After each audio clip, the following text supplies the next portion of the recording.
Today we're putting together a cabinet, creating all of the sheets that need to go together of the melamine. These will go into the kitchen that we're building. I'm Dan, I'm the new apprentice here at Maycroft Joinery Division. Yeah, it was a perfect opportunity. It's a big kitchen, so it's a good place to start.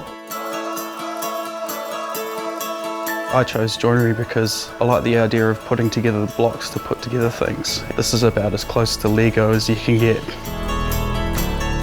It's finishing work. We do all of the stuff that you see when you go into a new house, as far as kitchens, cabinetry, doors, windows, the like.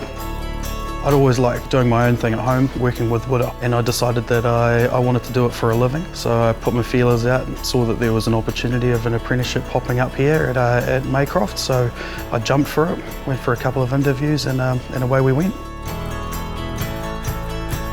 You're working with boards to build a kitchen one day, and then you're doing fine timber work the next. Once you've gone through your apprenticeship, if you have those skills for life, whether or not you want to continue doing it for the rest of your life, you've always got that to fall back on. But this is an awesome trade. It suits anybody who's into the same sort of stuff that I'm into, which is, you know, seeing something be built start to finish and get to see that finished product at the end. It's great.